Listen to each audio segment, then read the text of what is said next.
안녕하세요, 공돌쥐뽀입니다. 오늘은 반도체 3사 중에서 삼성전자의 자소서를 뽀개보도록 하겠습니다. 1탄 내용을 정리해보겠습니다. 스토리와 차별성입니다. 스토리와 차별성을 통해서 남들과는 다른 자소서를 보여줘야 됩니다. 이를 위해 자신에게 질문을 해보십시오.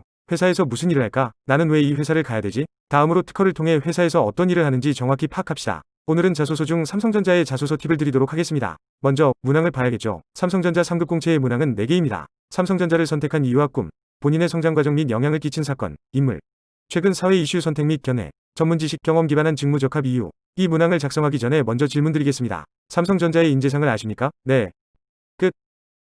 삼성전자는 열정적이고 창의적이고 인간미 있는 사람을 원합니다. 여러분은 열정 가득한 창의적이고 인간적인 사람입니다. 세뇌하십시오. 20대 초반의 패기를 다시 끌어올리십시오. 문항으로 다시 가겠습니다. 오늘은 이 중에서 첫 번째 문항인 삼성전자를 선택한 이유와 꿈에 대해서 팁을 드리겠습니다. 결국 간단히 말하면 이 문항은 지원 동기입니다. 앞선 영상에서도 삼성을 왜 가고 싶냐는 질문을 많이 했습니다. 여러분은 삼성을 가서 뭘 할지 잘 모릅니다. 굉장히 막연합니다. 저도 알고 있습니다. 창창한 미래를 위해서이죠. 다시 한번 묻겠습니다. 삼성에 입사하면 무엇을 하고 있을까요? 아직도 돈 버는 것만 생각하십니까? 아무리 생각해도 뭘 할지 모르겠다고요? 팁 나갑니다. 자소서 작성에 앞서 먼저 세부 부서를 선택해야 합니다. 어떤 부서에 지원할까? 내가 이 부서에 가면 뭘 하고 있을까? 여전히 막연합니다. 삼성 채용 공고를 한번 보겠습니다. CE, IM, DS 부문에 여러 직무가 있습니다. 너무 많아서 뭐 하는지 잘 모르겠다고요? 저는 이 중에서 디바이스 솔루션인 DS 부문에 대해 설명드리겠습니다. 특히 DS 부문의 각 사업부에서 무슨 제품을 만드는지 설명을 드리겠습니다. 삼성 DS에는 크게 LSI, 파운드리, 메모리 사업부가 있습니다. LSI는 CPU, GPU, NPU, 이미지, 터치, 바이오 센서,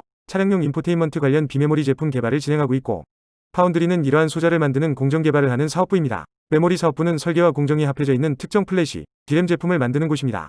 여기서 질문 다시 하나 나갑니다. 여러분의 마음에 끌리는 제품은 무엇인가요? 어떤 제품을 더욱 좋은 제품으로 만들고 싶나요? 없다고요? 네. 한번 생각해 보시기 바랍니다. 이걸 하지 못한다면 자소서가 중구난방이 되니까요. 이렇게 세부 부서를 골랐다고 하면 다음으로 해야 될 것이 선정 부서에서 생기는 제품을 더욱 좋게 만들기 위한 개발 이슈들을 확인해야 됩니다.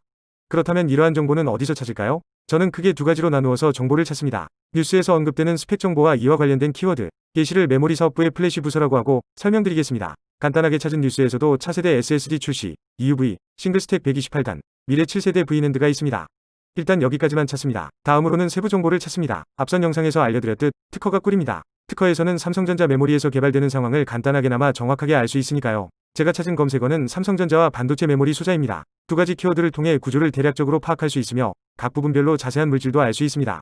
그러나 여기서 가장 중요하게 뽑아내야 될 것은 배경기술입니다. 왜 이 특허를 내었고 이 이유는 결국 소자 개발의 목적이기 때문이죠. 따라서 현재 제가 찾은 특허의 목표는 V낸드의 직접도 향상을 위한 이슈이며, 여기서 생기는 이슈는 실리콘의 결정 크기 감소와 이에 따른 모빌리티 감소, 즉 속도 저하입니다. 딱 여기까지 내가 가고자 하는 부서의 정보를 찾는 게 두 번째 팁입니다. 정확한 개발 이슈를 파악하지 못한다면 내가 가서 무엇을 할지도 모르니까요. 그래서 이 두 가지 팁은 알겠어. 그래서 어떻게 쓰라고? 이제 스토리를 짜겠습니다. 마지막 세 번째 팁입니다. 앞서 말한 두 가지 팁, 세부 부서 선택 및 개발 이슈 검색을 통해서 실제 내 경험과의 접목을 합니다.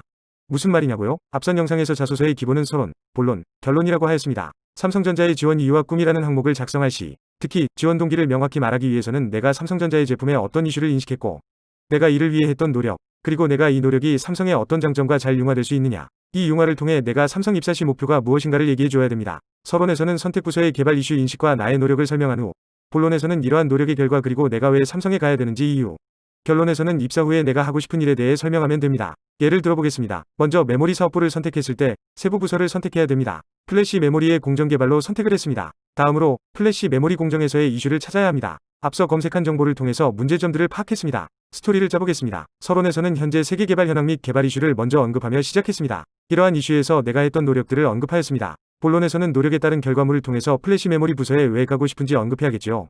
예시에서 보시듯 초미세 공정을 통한 170층 이상의 층수를 통한 고집적 고용량 메모리 개발이겠죠. 특히 삼성이 가지고 있는 싱글스택 기술을 통해 공정 단가를 낮춘다는 이야기도 써주면 좋겠죠. 결론으로는 앞서 말한 서론 본론의 이유를 통해 내가 실제 삼성에 들어가서 할 일, 내가 달성하고자 하는 개발 목표를 이야기해주면 됩니다. 끝.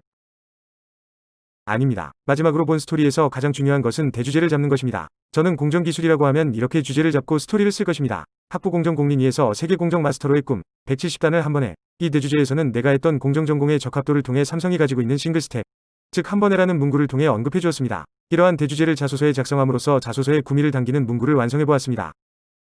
오늘은 삼성전자의 첫 번째 항목을 뽀개보았는데요. 오늘 삼성전자의 지원 동기를 작성하며 이런 문구가 생각이 났습니다. 불안한 마음, 저도 겪어보았습니다. 그러나 꿈은 직업이 되어서는 안 됩니다. 삼성전자가 꿈이 되지 말고 삼성전자에서 어떤 사람으로서 성장할지 꿈을 생각해 보시면 좋을 것 같습니다. 여러분의 꿈을 응원합니다. 감사합니다. 다음에는 두 번째 항목인 성장 과정 및 영향을 끼친 인물 및 사건을 다뤄보도록 하겠습니다.